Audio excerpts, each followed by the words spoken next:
બનાસકાંઠાના વાવના કલ્યાણપુરામાં મંદિર પ્રાણ પ્રતિષ્ઠામાં અનુસૂચિત જાતિના લોકોનો ફાળો ન સ્વીકારવા મામલે 2 લોકો સામે ફરિયાદ નોંધવામાં આવી છે। રાષ્ટ્રીય અનુસૂચિત આયોગમાં જાણ કરાયા બાદ આયોગે જિલ્લા કલેક્ટર અને જિલ્લા પોલીસ વડા પાસે ખુલાસો માંગ્યો હતો અને સુઈગામ પોલીસે મંદિર કમિટીના ભલાભાઈ ઈશ્વરભાઈ દૈયા તેમજ અમૃતભાઈ ગામોટ સામે ગુનો નોંધ્યો છે।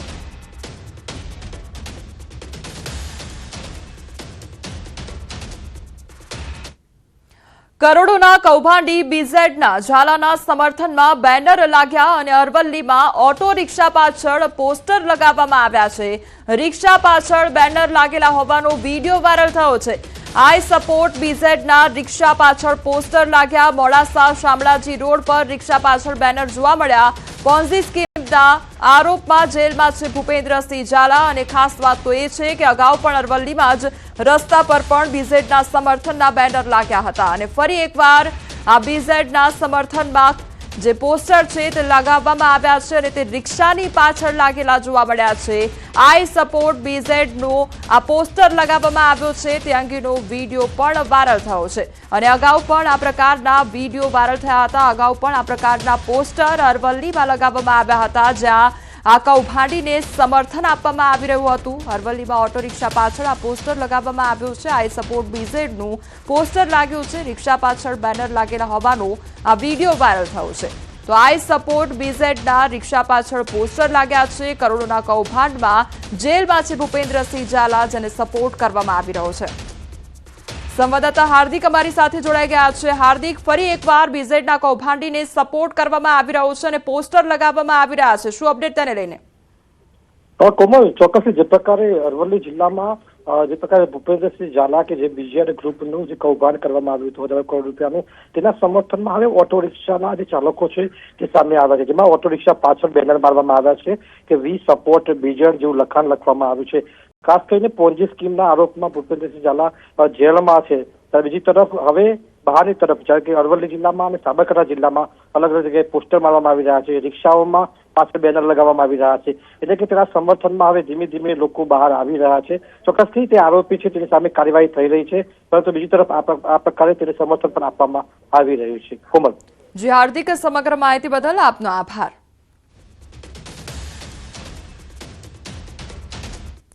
રેલવેની ભરતીમાં ગેરરીતિ થઈ હોવાની આશંકા સેવાઈ રહી છે। રેલવેની ડીપીઓ કચેરી અને નિવાસ સ્થાને સીબીઆઈનું સર્ચ ઓપરેશન હાથ ધરવામાં આવ્યું છે।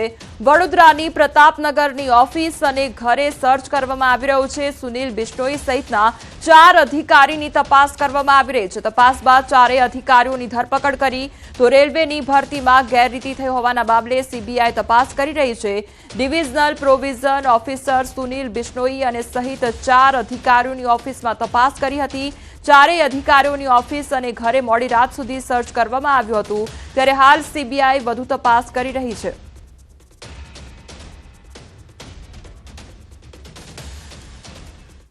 નર્મદા મૈયા બ્રિજ પર અકસ્માતોની વણઝાર જોવા મળી છે। એક સાથે 4 કાર વચ્ચે અકસ્માત સર્જાયો છે। મોતની છલાંગ લગાવવા આવેલ મહિલાને જોવામાં અકસ્માત સર્જાયો। એક પછી એક 4 કાર અથડાઈ ગઈ। અચાનક ટ્રાફિક જામ મળતા ડ્રાઈવરોએ ગાડી પરનો કાબુ ગુમાવ્યો હતો। સદનસીબે કોઈ જાનહાનિ નહીં થઈ અને રાત્રિના સમયે એક સાથે 4 કાર અકસ્માત થવા પામી હતી।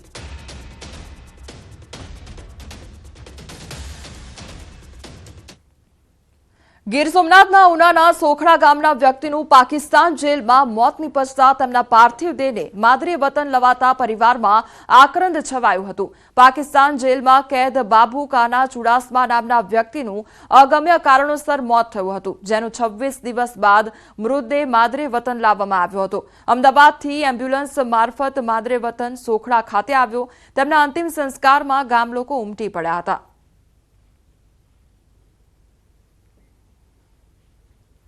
સુરતમાં ખંડણીખોરોની હવે ખેર નહીં। પાલિકાના મહિલા કર્મચારીની છેડતી અને બદનામ કરવાનો મામલો સામે આવ્યો છે। લાલગેટ પોલીસ દ્વારા 2 ગુના દાખલ કરી 2 આરોપીઓની ધરપકડ કરવામાં આવી છે। એકને જેલ ભેગો કરવામાં આવ્યો, જ્યારે અન્ય એક ખંડણીખોરને સાથે રાખી પાલિકા કચેરીમાં ઘટનાનું રીકન્સ્ટ્રક્શન કરવામાં આવ્યું। આખા ઝોનમાં ફેરવી પાલિકા સ્ટાફ સમક્ષ માફી મંગાવી આરટીઆઈની આડમાં અધિકારીઓ અને બિલ્ડરોને રંજાડતા હોવાની ફરિયાદ અને જેમાં આરોપી શેખ મોહમ્મદ જાકીર શબ્બીર શેખ અને મુસ્તાક બેગની ધરપકડ કરવામાં આવી છે.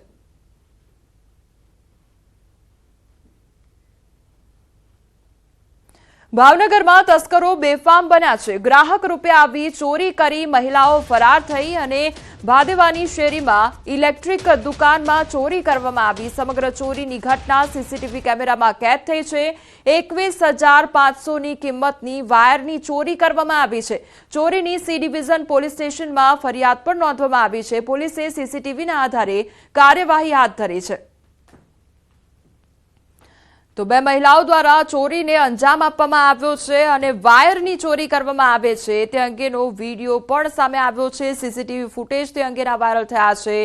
કોઈની નજરમાં ન આવે તે પ્રકારે ચોરી छिपेથી ચોરી કરવામાં આવે છે અને લગભગ 20,000 થી 21,000નો જે વાયર હોય છે તેની ચોરી કરવામાં આવે છે.